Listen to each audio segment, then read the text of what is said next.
Hello, people! Guess what I got? Yep, you guessed it. I got the controller from the group that I should have got it from to start with. And it's working.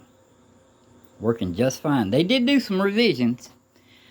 So if you guys get a newer generation of these, the switch is still going to be on the purple and white wire.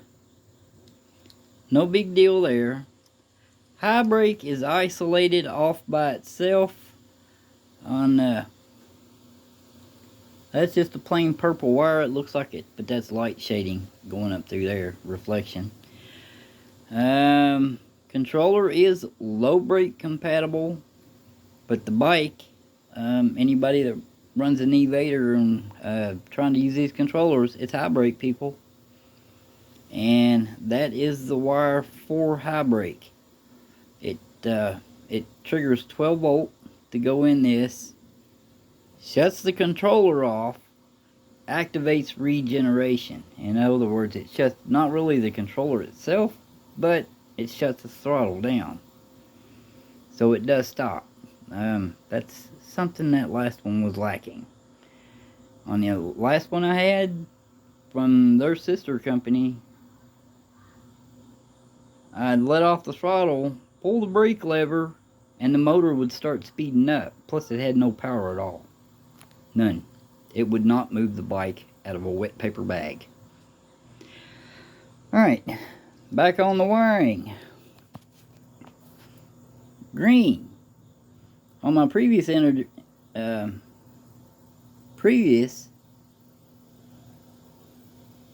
revision, this was a 6-pin selector. I had a 4-pin plug going into it. And green is speed 1. Black is speed 2, which basically puts a switch at no connect on anything at all. That's actually a ground wire. And then black and white, speed 3. The difference on this revision, and here it is. Sport mode is by itself in a separate plug.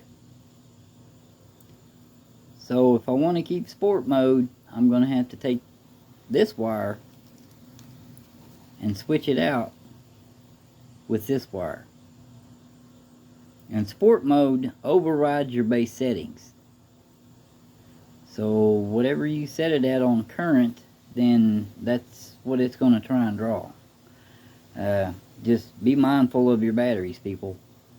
Make sure your batteries can handle the power that you set it at, because it will override your base settings on page 1.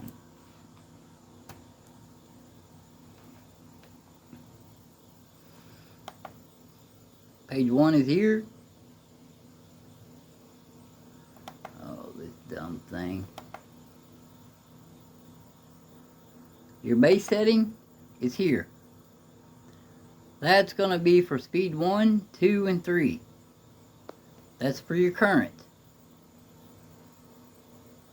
And your undervolt, that's low voltage. If you've got a battery that's using a BMS, do not set it at your bottom voltage. You need at least 3 to 5 volts extra for undervolt, so the BMS never kills the power to the controller. It will blow the MOSFETs. If you're going wide open down the road and your battery drops down to the threshold, or even, let's say later on, your capacity gets low on one cell range and the BMS shuts it off and you're going down the road, that damages the controller. It blows the MOSFETs. So set it, if you're running, I'm running 21, so do somewhere around 3 volt. And try to make sure that your BMS does not shut down at 3 volts. Because some of these are just plain out retarded. That's just being honest. And then soft undervolt, that's going to save you some power. Cutting back on the base current. tab 2. This controller was factory set, but he set everything on the current side at 150 amp. I don't want that. I don't want it. Matter of fact, the controller itself is rated 120 amp constant. So I'm staying 10 amp away from there, and most likely going to go back to using speed 3 periodically. Most of the time when I ride this, I'm on speed 1 and 2, because it'll still do right close to 50 on 1. It's like between 40 and 50 mile an hour on 1 with the speed ratio of 45.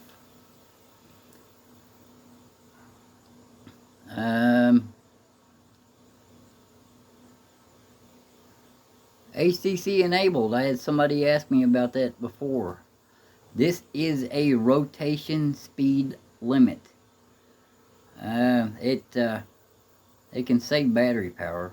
I mean, you can limit the speed rotation just by enabling that, and actually it's pretty much needed, because you don't want your controller driving the wheel at a crazy range. If it exceeds 1500, it will choke back. I've had it happen before.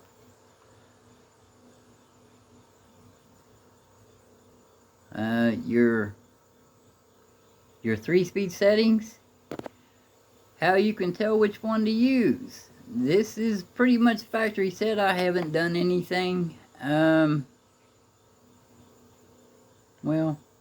wrong page. Is set on what column to use here, low and high. He set it on low, and I know by reading the manual and stuff, the low is on the left hand column. So for low, I've got a speed percentage of 45, mid 60, high 100, and that's actually fine. That's pretty close to what I had it set up myself. Don't bother flux weakening. Don't bother flux weakening here, unless you're trying to use this controller on the factory hub, because flux weakening on that motor is not compatible.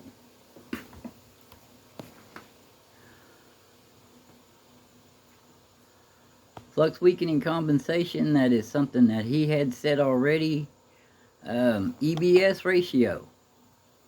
EBS ratio, that is how much current goes back into the battery while you're driving down the road and you barely pull in the brake and the voltage is within chargeable range. If it's fully charged, you won't feel any regeneration at all. Trying to get my hand a little more comfortable on this phone, people. Sorry about this.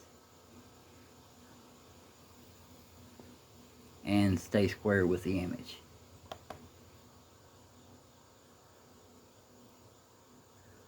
I think that's pretty much going over it. And your soft start. Soft start enabled. This setting can be changed. 12 tends to work out pretty good. It's got a good strong takeoff, but not enough to snap your neck, so to speak.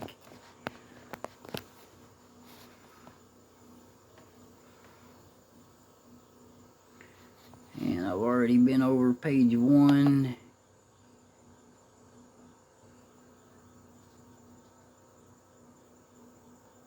Yep, that's it. Okay.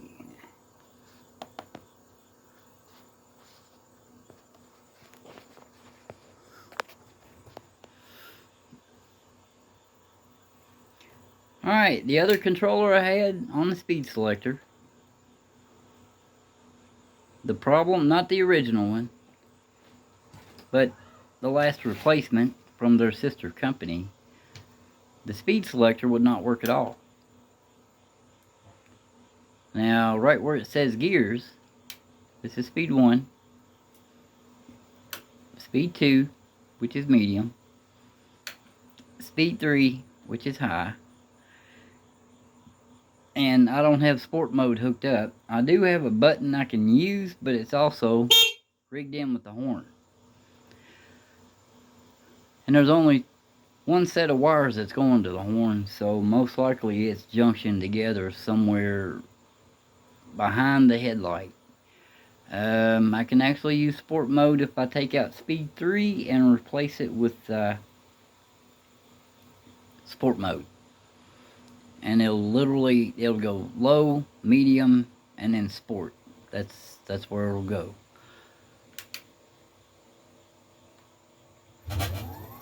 This is a 5K V4.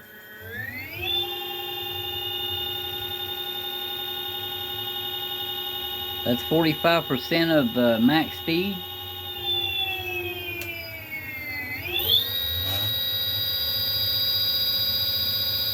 That's 60% of max speed.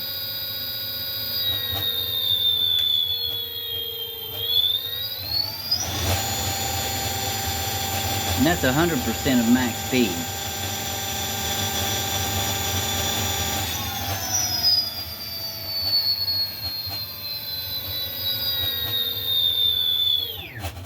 And the brake indicator does show down in the bottom right hand column.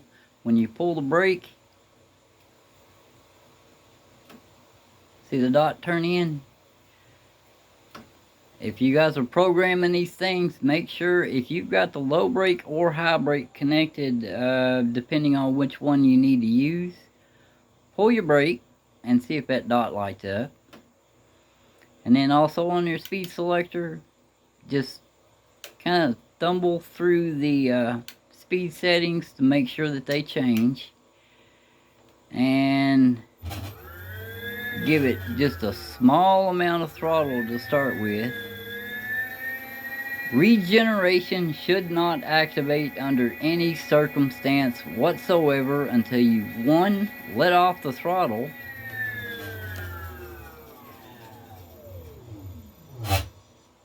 or let off the throttle and pull the brake. The other controller that I got from their sister company, when I hit the throttle, regeneration activated. Don't know why.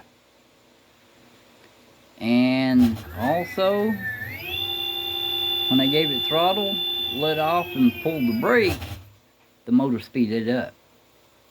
That will get somebody killed. Absolutely.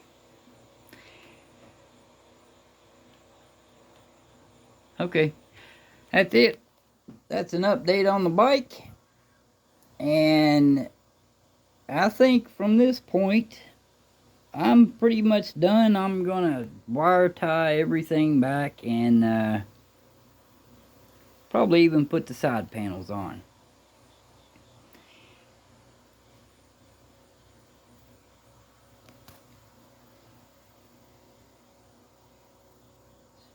Let's see, what else? Oh, phone holder, people. If you guys are looking for a phone holder, Amazon. This is what it looks like. It's really versatile. There's no clicks. It's basically slide. It locks on like that. And the brand on it is Joy Room.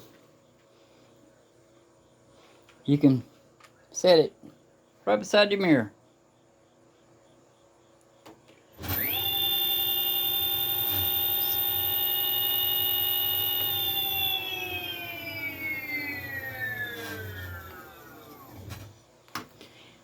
Okay, alright.